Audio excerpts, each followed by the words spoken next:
To introduce our final speaker, Jules Polonetsky.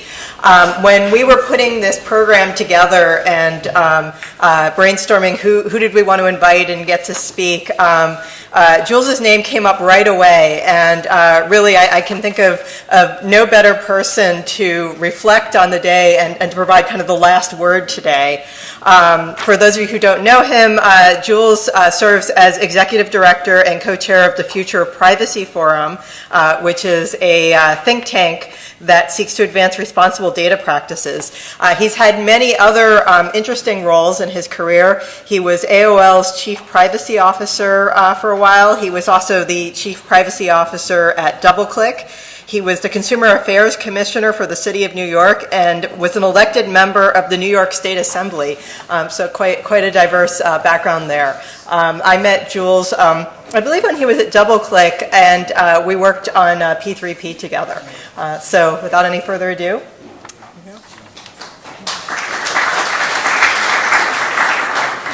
Thank you so much. I felt I should have run right into that panel because the last couple of questions, especially Joel's, I think, joking statement, should people who violate these privacy rules go to jail, I think is really the key question, which is perhaps a bit odd. There are places where you might go to jail, right? Our friend Peter Fleischer almost went to jail because somebody uploaded a YouTube video that Google didn't take down quickly enough. So it's not a joke that you might actually go to jail. But I had an experience just a couple of days ago. We're doing a lot of work around education privacy, and so I'm all charged up about FERPA and COPPA and personalized learning and the risks and so forth. And I was sitting at a bar mitzvah, and a woman next to me, I said, "Oh, hi, who are you?" She says, "Oh, I work as an occupational therapist in one of the local schools. I work just part-time. I've got young kids, so I come in 3 days a week, and I'm really passionate about what I do, and I'm really excited because I just found a guy who built an app for me, and now some of the work that I do with these students, I tell them, hey, go and use this app and you can get extra hours and I can see how they're doing, and it didn't cost me that much, and I'm so excited about it." And I said, how many people, have a lot of people downloaded this app? She says, "Well, yeah, I get, we put it in the App Store, and my developer guy, he's been giving me some reports, and it's a couple hundred." I said, "How's he getting those numbers? Has he got some analytics code in there? Do you know if it's COPPA compliant? Because, there's a federal law with a $15,000 penalty per student, per kid who might be subject to that. Do you know that? And by the way, who authorized you to do this? Did the principal, is it on an approved list of apps? Is there a contract between the school that says that data, as FERPA requires, is under the control of the school?" At this point, she was wondering why she was sitting next to some psychotic maniac at this bar mitzvah and went, to finish her soup. And I fear that I have perhaps chilled her passion for education. But I do think that this debate as to whether or not, these are the kinds of things someone should go to jail for, or whether these are trivial little things that, should she even be thinking about this, she's trying to help children, is one of the key debates. I'd like to divide it into two from what I heard today. There's a whole bunch of stuff that I think we all agree on, right? If you have a policy, you ought to follow it. Settings ought to be accurate and fair. The data, yes, it's complicated, but let's figure out how to make sure that if there are commitments made, somehow it goes. Just because it's complex, shouldn't be an answer. There's work that needs to be done. But we need to figure out how to help my poor bar mitzvah friend. How can she build an app that provides the appropriate tools and makes this easy enough? But there's a whole other class, I think, that is really, really hard, and that's that we don't agree about whether these are norms.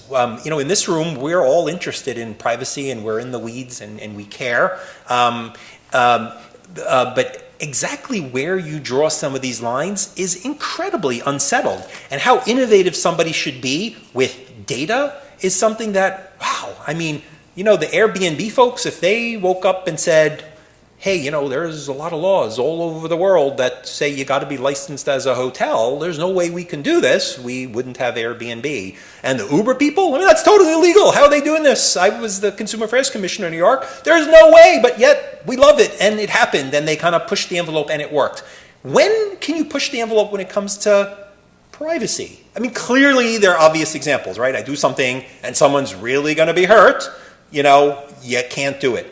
But when am I allowed to push the envelope? I had a heated debate when Facebook rolled out Newsfeed. Their chief privacy officer at the time, Chris Kelly, was a good friend of mine, and I'm like, oh, wait, that's a big change, right? And from an engineering point of view, no, everyone who had access to that data would still have access to it. It just was presented in a very different way, right?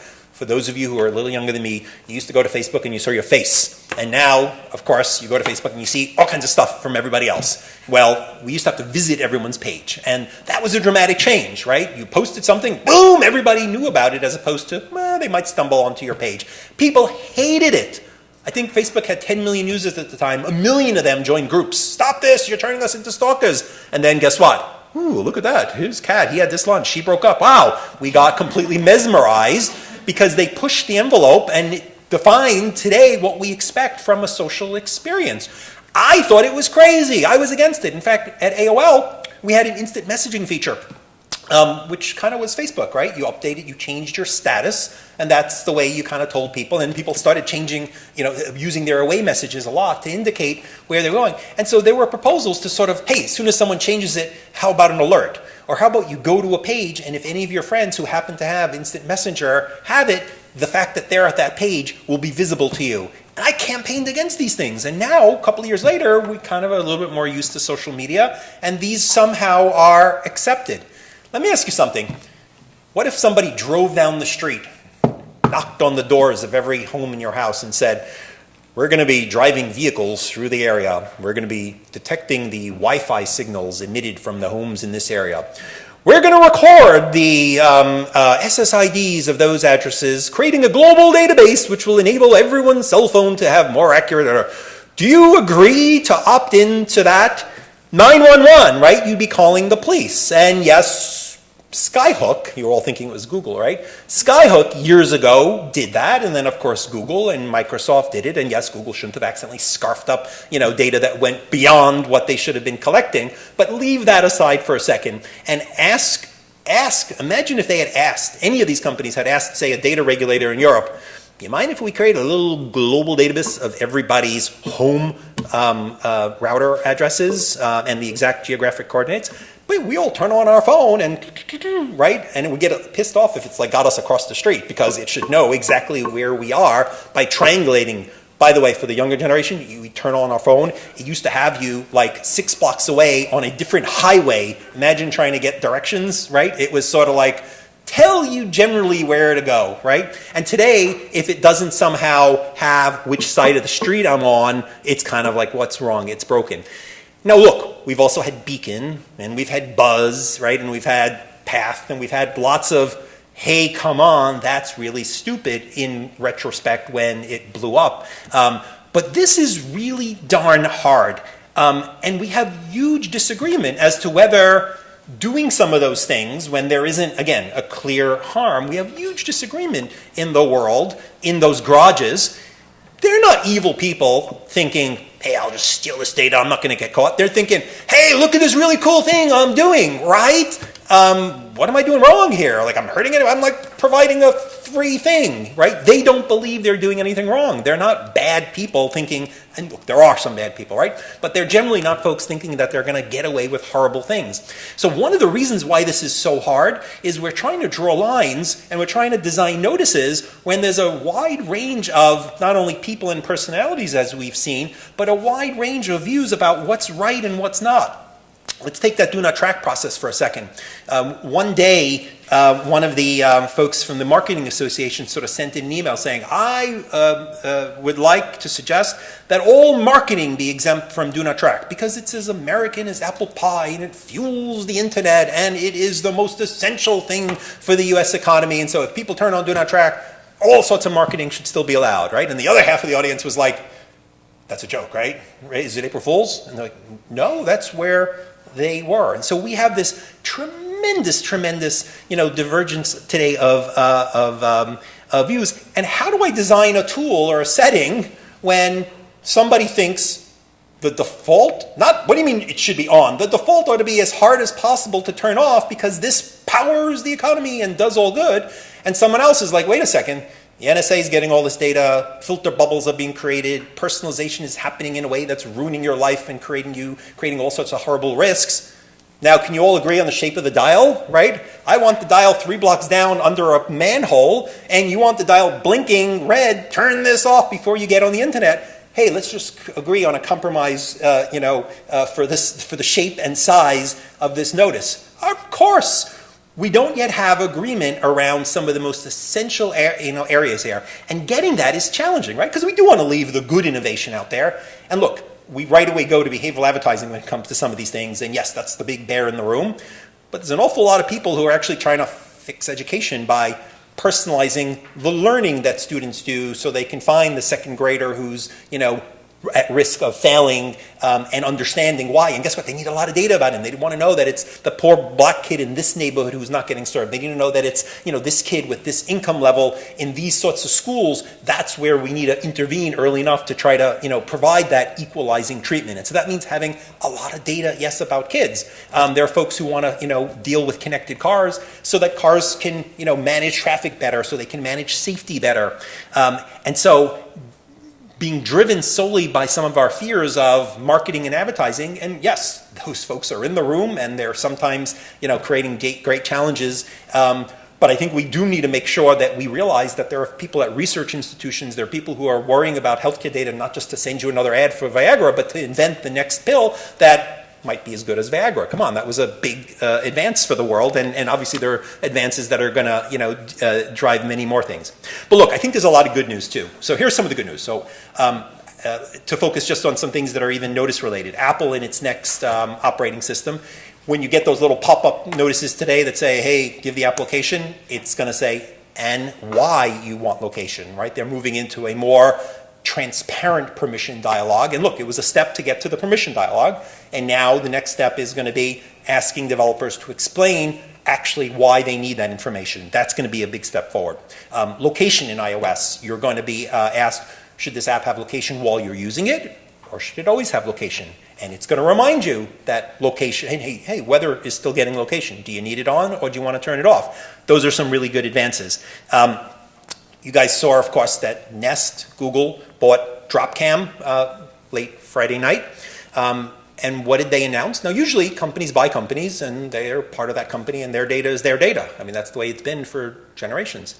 And they announced that no, Nest's data is separate and Dropcam's data is going to be kept separate. And so we have this somewhat emerging phenomenon now of folks buying companies and saying, yeah, I own them. Facebook bought WhatsApp also, right? We're not going to integrate their data. And so the pressure is certainly starting to push some of the companies who certainly are interested in integrating to, when it's appropriate, perhaps create some of those silos. You saw some of the nice examples of Facebook dinosaurs and other efforts to kind of create more understandable UIs that prompt and nudge people. One of the big places, obviously, that we're going to see a lot of new data collection and a lot of innovation is in the auto industry, right? That's sort of our next frontier. And we've been spending a lot of time talking to the folks in the auto industry, and they keep hearing about all this behavioral advertising, and you're going to be driving and getting a thing and turn over and go to Starbucks. And they're like, we're not in the ad-supported business. We sell cars for $40,000, and we'd like to sell them for $45,000 because it's got technology in there. And have you ever gotten a discount because of a bumper sticker or sort of some kind of pop-up on the dashboard of your car? No, we're in the business of putting technology here so that, A, the younger generation actually wants to buy cars because, evidently they're looking at all kinds of other ways of getting themselves transported and so forth. And, hey, technology might be some of the things that engage people. And we want technology because we want entertainment and because we want safety and we want environmental issues. And so, yeah, we better be smart about the location and about the behavioral issues and about the biometric issues. But this isn't being driven by, hey, this is ad supported, this is about getting data into the ecosystem. And so I'm hoping that folks coming to the table in some significant way who are motivated by how do we use data to make this the best possible experience, are going to have their heads in the right place. The Supreme Court decision this week, right, requiring a warrant when you're arrested if the cops want to look at your phone. Why all of a sudden is the court so deeply appreciative of privacy? If you read that decision, they talk about the phone as this incredibly intimate device, right? Justice Roberts said, if a Martian came down, they think that this is physically attached to our body. These aren't phones. These are supercomputers. Well, the justices have phones, and the technology issues are not these like new innovative little things. What's going on here? Some Silicon Valley thing. This is now something that the highest court in the land, the policymakers of the world get. Wait a second, this is a real intimate thing. We need to have the legal protections around it. So I'm optimistic, frankly, that now that some of these most powerful technologies are becoming the kind of thing that even an 80-year-old justice uses, we're going to start seeing policy from the top framing privacy as a much more a central piece. And you know what else I think is real positive?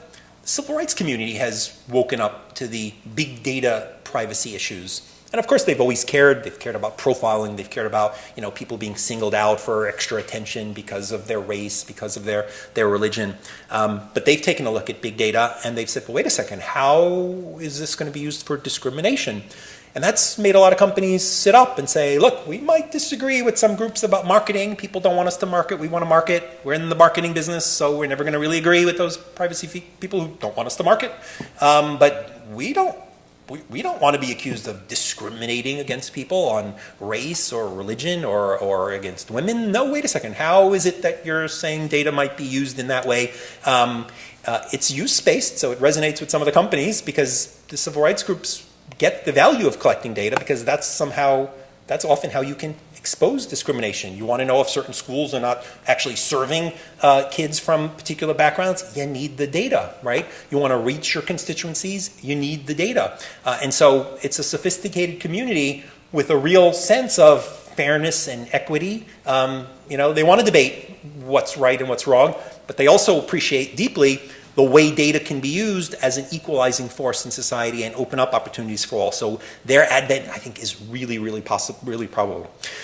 Let's talk behavioral advertising for a second, just because the banner ads seem to be such a continual part of the debate. The view in the business community is actually much more diverse than I think many people realize. You would think sometimes from the attention and noise that everybody in the online world, in the advertising, marketing apps, love behavioral ads. The new president of the Online Publishers Alliance, who represents most of the major big online brands, had a big op-ed in the Wall Street Journal last week saying, this has been the worst thing for my industry ever. People used to come and pay a lot of money to be on the homepage of the New York Times. Now they go buy these users on monkeydance.com because they have some third-party data append about them, and they pay very little for it. And we, the publishers who are paying people to create high-quality content. Now, there's probably a real place for it, but the place ought to be supporting, right, high-quality content and high-quality services. And so, there's certainly a place, but it shouldn't be the tail that wags the dog, right? These sites shouldn't exist for the sake of carrying advertising. And I think we've all been at sites that we've ended up on and we're like, why am I here? This site clearly seems to have been, cobbled together to get clicks because of some ads on it. Now we've got these native ads where I don't know whether it's an ad or it's not an ad. And so it clearly seems to exist only, for the purpose of the ad. And so we're seeing a bit of a pushback in the industry as well, where there's sort of a desire to reassert that first-party relationship with users and get that balance right. So, social norms. Let's talk about social norms for just a second, because they're really hard, and they're really hard. I have a nanny, and the other day I was thinking, if I wanted to check her license if she was driving my kids, that would be good, right? That would be like what a good responsible father would do. If someone's going to drive your kids, it's your nanny, you should check their license. And then I said, yeah, but sometimes I'm in carpool. Should I check the license of the other parents in the carpool? No, that seems a little weird, right? Why? Because they're my peers and she's my employee, so it's okay for me to do that. I don't know. That's a little bit hard, right? And so it's not always clear, and it's really hard to sometimes legislate and put policy in place when those norms about what you do and what you don't do are shifting. everyone remembers the early, critiques of the Kodak cameras, that for the first time enabled this invasion of privacy, taking pictures of people in the streets. I mean, it was horrible. There was this giant backlash, that I think's been well documented, and now we're kind of used to it, right? Well, I don't know. There's like a sign in my gym that says, please remember that your phone is a camera and don't take it out in the locker room. Oh, yeah, I guess so, right?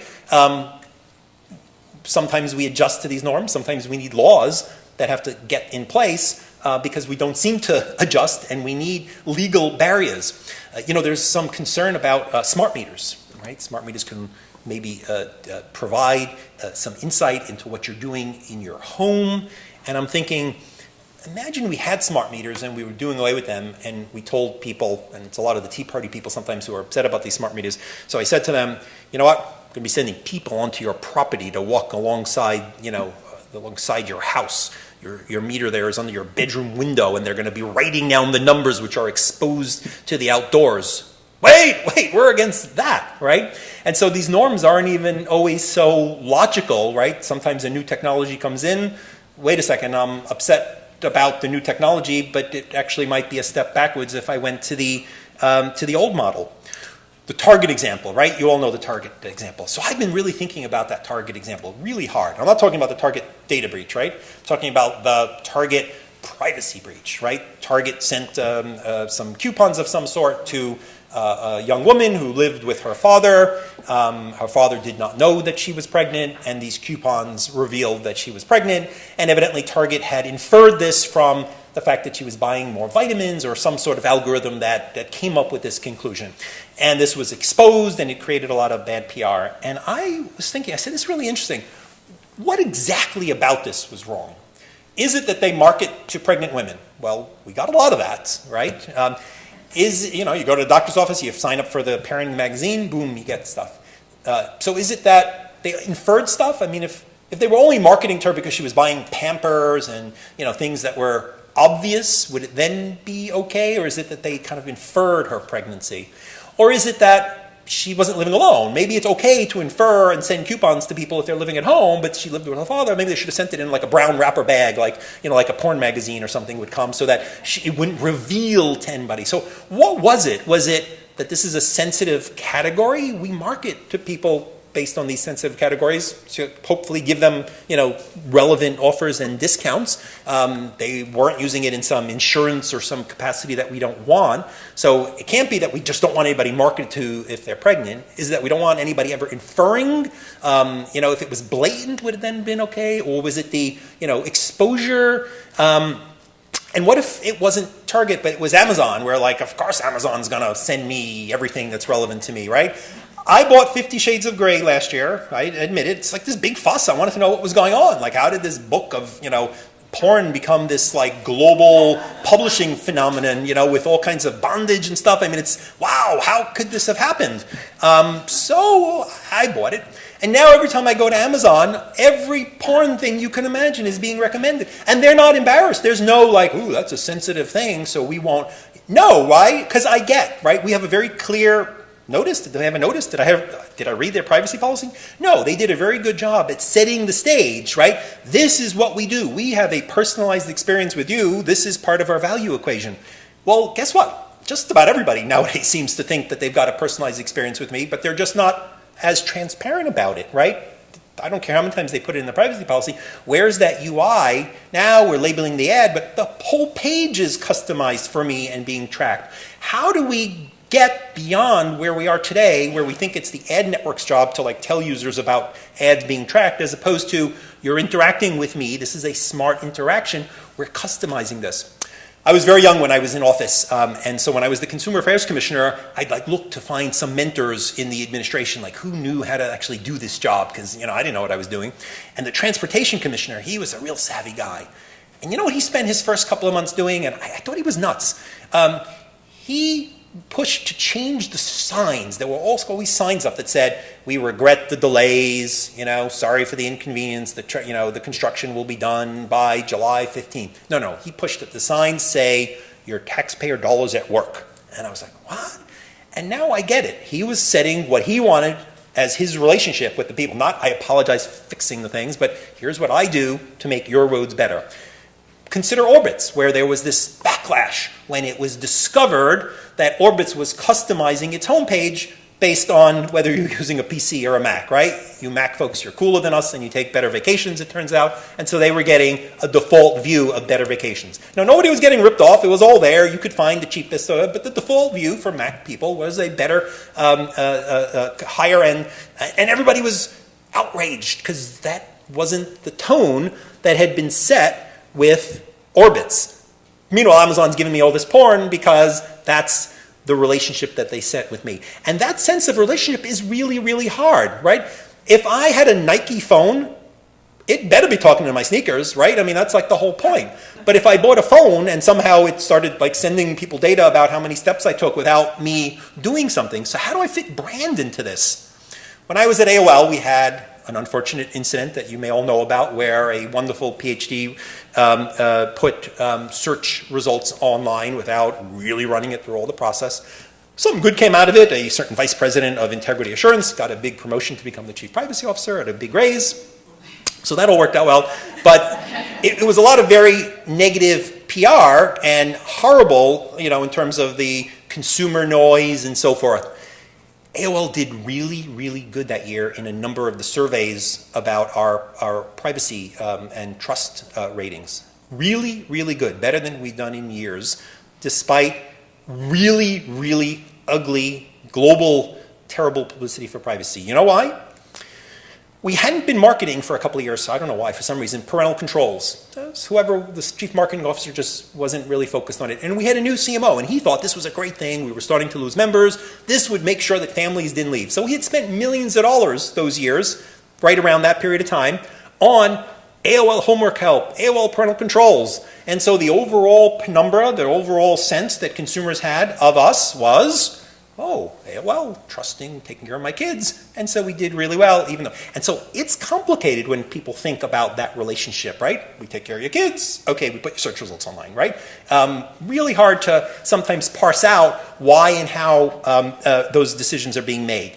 Most limited marketing company, they send me all kinds of I like the magazine. I feel like I'm an important person. If they send me this high-end travel museum, they know my spending. They must know that I'm a world traveler worthy of this thing about all the expensive things that you can buy in London. I never can afford any of this stuff, but I feel quite impressed that American Express believes that I am a global citizen and I'm on this list for this magazine that they send me without asking me, because it's part of the brand, it's part of the relationship. And they've managed that sort of trusting set. And it's got nothing to do with whether or not they do or don't send any more mail or so forth to folks. And so how do we work out the notices and the choices and the UI decisions? And I certainly agree.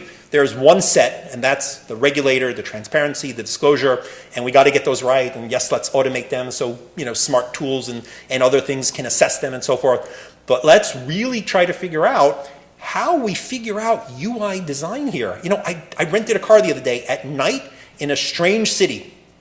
I got at an airport. It was a model I'd never driven before. And you can kill people with cars. And I got in.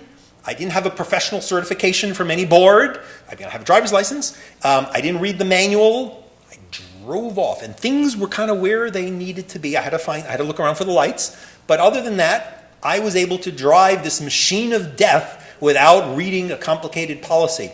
Can't we figure out how, despite the complexity, to design that UI, that driver's tool for the app, for the browser, for the user interface? Now, I get why we haven't done it. The people building the big consumer tools. Because until very recently, this was a privacy policy. Who was going to read it? It was a disclosure.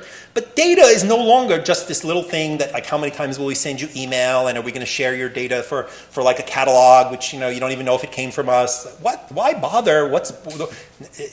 Now data is a feature, right? Location isn't like, okay, what's the price? Hey, do I want this thing on or off? Do I want to give you my contacts so that I can contact users, right?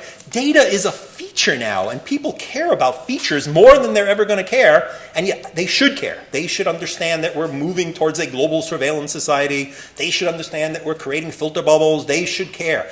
I care. I care about the Constitution. I haven't sat down and read it through, I must confess, in quite some while, but I care, right? How many of you voted in the last local election? I was a local politician, I always do, right? But lots of you care about good government, but you didn't vote for the local school board, even though, it's important.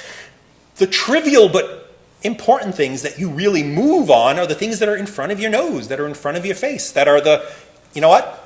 When Lori pinged the privacy bird and it made that noise, I'm like, wow, that's what incents people to do stuff. It makes a nice noise, right?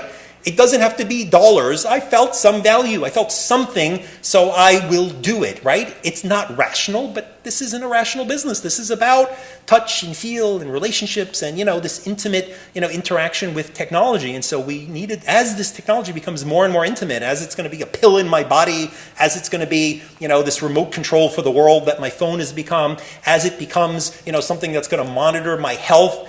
The reason I think the Facebooks and the others are really doubling down on good user experience and closing down settings and so forth is because I think they recognize that to be successful in the future, it's not about necessarily how many ads you can sell. It's how can I be that trusted piece of technology? Is it Apple? Is it Microsoft? Is it Google? Is it Nest? Is it what tool? That is going to be in my throat, right? That is going to be in my home. That's going to be watching me on video. Who am I going to trust? And I need a lot of trust. And there's plenty of money to be made selling service, even an ad, whatever the model is, but you need to be really trusted. I don't know that you need to be really trusted to put up a website that's got some ad, right? I want to know there's no virus on there. And yeah, I get that behavioral ads can track me and this and that, but look, people are not fleeing from those services, and we can educate them and educate them, and we can put little icons in every ad, and they go to the site, and nothing bad happens other than occasionally the ad seems to be particularly creepy, and they kind of ignore it, right? Here, now, we've got this true relationship. Who do I want in my home and in my body and in my car? And I need to, right? If Facebook's going to do payments for me, I need to trust that, right? If Google's going to be in my home monitoring, and by the way, using the data hopefully for some really useful ways. Nest put out a white paper today and they said, you know what we know? Because your Nest is on Wi-Fi now. We know how many homes have been leaking carbon monoxide. Well, and they put out the number. It was a big number of homes that have an undue amount of carbon monoxide. And they didn't identify any individual home. But guess what? Yeah, I think we might have a big problem here. Who knows how many people are having symptoms that who knows why, but it's got to do because of some low level of carbon monoxide poisoning. And I need to trust that Nest is going to be watching me in my home and reporting data like that in some way that's actually going to improve society without doing anything undue. And so trust, look, it always mattered, but it really matters now to the folks who are looking beyond how many more ads can I put? How many more things can I do to target? No, now it's about your car, your home, your pill, your health. For the first time, I think, trust really matters, and they'll earn plenty of money by being your digital best friend, but I gotta trust my best friend, and that relationship can't be that phony one. I hate getting the birthday email from the companies I do business with. Happy Father. You want to give me a coupon or a discount because it's my birthday? I get it. We're in a marketing relationship, right? But just saying hi to me because it's my birthday or, Happy Father's Day, we're not really friends, right? When you over-assume a relationship, that's when you're creepy. In our paper where Omer tonight and I wrote about a theory of creepy, we tried to look at a whole bunch of reasons why things that are legal seem to be dissonant. The creepy guy who gave background checks on all the people driving his, spouse. The creepy, but that's really hard, right? Because some person's creepy is another person's cool, right? Someone says, hey, take off all your clothes. Well, if it's your doctor, okay. If it's some guy in the hall, he's weird, right? But things can change, right? You can end up having a closer relationship. It could lead to an intimate relationship, right? It could not be your doctor. I mean, the nuances to try to legislate that, and I'm all for having, at some point, let's have that legislation where at least, we put those human rights and those principles down. But the idea of, as we're shifting and as we're shaping this technology, that we can easily draw a line. I love Kamala Harris. I hope she becomes our next governor. She's phenomenal. And her initial bill on Do Not Track, I think, was a noble thought. However, the end result of that Do Not Track bill, here's what has happened. What's that? We're not at the end yet. Here's what happened now in California, I think, just because this is still shifting and we have sort of a, hey, you now need to do something. So the companies that do a lot of tracking, who really do behavioral stuff, They, because of some changes that were made in the state legislature, they qualified just because they're part of the current behavioral advertising regime. So they don't really say anything any different. We looked at about 100 of the top domains. They say nothing different than they did before. But if you're conservative and you don't do any of that tracking, you didn't get involved in behavioral advertising, so you're not in one of the industry self-regulatory programs, but you probably have some analytics, you probably have some sort of tracking, perhaps, across sites in some way, you have to say, oh, I don't follow do not track because it's not there yet. So wait, so if the consumer actually read it now, they get exactly the wrong message, right? The biggest trackers would be telling them nothing. The most conservative folks would be saying, here's the story with do not track. You got to find the right time. You got to be part of shaping the solution. California AG's folks are certainly there looking to shape that solution, convening, but we're a big, messy bunch of people out there, advocates in industry, and we're really, really hard to convene. We talk about self-regulation all the time, but we don't do an awful lot of it. It's really hard to do because, again, you've got people coming to the table thinking, what I do is good. Why are you asking me to agree to rules that would limit what I'm going to do? Don't ask, don't tell. Remember, don't ask, don't tell, that policy in the military didn't work out all that well. The challenging issue, I think, for UI design, the challenging issue for privacy notices is, let's start from someplace. Can we agree? Can we agree that if you collect nothing, you should say nothing? Right? Okay. What if you collect data simply for analytics? Right? So the industry certainly says, and researchers and others who say, well, because if I ask people, they won't say yes because they won't understand, the value of this, says, I don't want to talk to people about analytics. I don't want to ask them permission. And we've got policymakers or regulators who say, wait a second, you should ask. Don't collect anything. Don't collect without asking.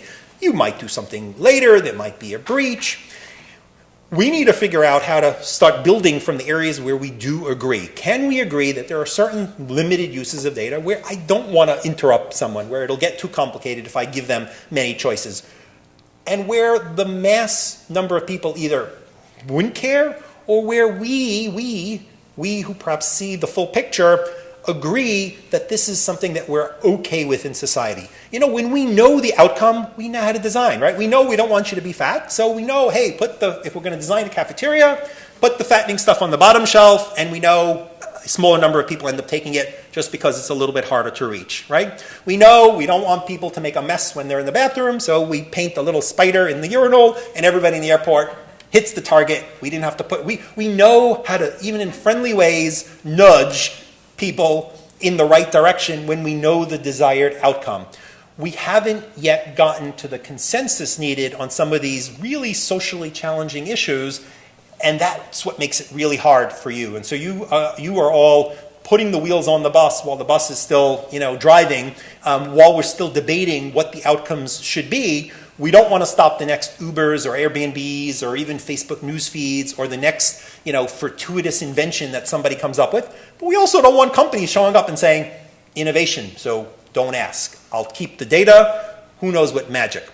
How do we do a benefit risk analysis? And I'll start wrapping up with this. How do we do a benefit risk analysis? We know how to do a risk analysis, right? We know how to identify harms and mitigate them and try to use de-identification and privacy by design and all the various tools. There's always probably some degree of risk. How do I then decide whether to proceed? You know how it works today? At companies, at least, it's, doesn't seem like that big of a risk. We want to do it, we'll do it.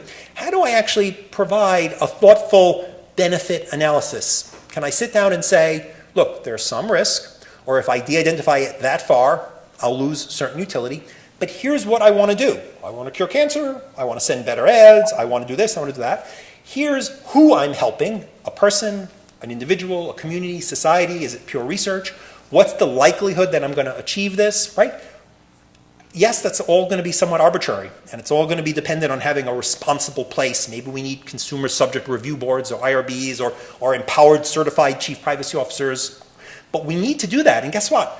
That concept fits quite nicely into the notion of fairness, right? If I do something under the FTC's Section 5 authority that creates some risk, they need to take a look as to whether or not there were benefits there that, made this a logical risk, right? Was this a legitimate risk? Yes, something happened, but this is what happens when you provide these kinds of services. Even in the European view, there's a concept of legitimate purposes, legitimate processing. Is this something that you can make the case is important for society. So we talked about this example of selling your kidney. Well, in some countries, you can sell your kidney, and others not. It'll be hard to design that check form to encourage or discourage unless we know what we want. For a long time, we didn't want to automatically sign people up in plans that, put money in their retirement account because, hey, who are we to tell you, to take money out of your pocket? And then we came to a societal consensus. You know what? We said, even though it's your money and it's your boss who's got no business telling you how to manage your personal account, we care about the fact that most people are going to be hungry and on the street because there's going to be no Social Security in 20 years. And so we will put money by default into your account. And guess what, right? We created this tremendous situation now where most people now have money being automatically deposited and they have savings. And if they don't want it, they can opt out. But we had a societal consensus. And so we need those hard conversations that really debate, do we want you selling your kidney? Do we want you selling your data? Is that an intrusion? Can we assume some things? Can we assume that we can use your data without asking you, or when you might say no? I talked to one of the browser companies a couple of years ago, I won't mention who, and they had a pop-up that asked you very politely when your browser crashed to get some information. Have any of you gotten that pop-up when your browser crashed? Okay, tech-savvy audience. What do? Do you say sure, or do you say no? Why not? So I ask people, why not? They say it's not personal information. You're sending it to a big global internet company. Not going to steal it and do anything really terrible with it. I ask people, why? I don't slow you down. It's sending a tiny byte of data. Why bother? Well, but that's how they improve the browser. They know the dumb things that were running in the background that caused your browser to crash. You need a lot of data, right? Very, very few people, a tiny percent, agree to opt in. And so many now assume that it's a good thing to take that data because they can make the good case. I'm helping you. When I was at AOL, we had this terrible situation where there was a Windows flaw that allowed an exploit that triggered a pop-up. It used an internal a messaging system that was open for everybody, even though it probably was only needed by very few number of sort of sysadmins. And so these bad spammers would trigger these pop-ups to all kinds of people, but including AOL users. And of course, what was it? Hey, you want these pop-ups to stop? You had to buy some, pop-up software that this guy was selling. Oh, it was terrible. People were blaming us because, unfortunately, we used to give lots of pop-ups and we had just stopped. We had made a big announcement that we were going to do way fewer pop-ups, and then this guy starts spamming all our people. So we start messaging to people, turn this off, here's what you can do, here's how you can turn this setting off. And you know what they keep doing? They keep calling our consumer line at like $6 a call where someone has to walk them through this. Finally, I say, why can't we just shove out a script? These are people using the AOL software. Why don't we shove something out, turn this thing off on their computer? The legal people go ballistic. We constantly get sued when we muck with these people. We can't do that. I'm like, but they're getting these pop-ups that are killing them. They don't want it. Do it. Finally, they did it. I remember Bruce Schneier, the great security expert, saying, I understand why they did it, but I don't know. I don't really like the fact that AOL did. I'm like, 30 million people feel better today than they did yesterday. Yes, I intruded. I decided to help you and I bet you if I called half of them and said, can we have permission to change the settings?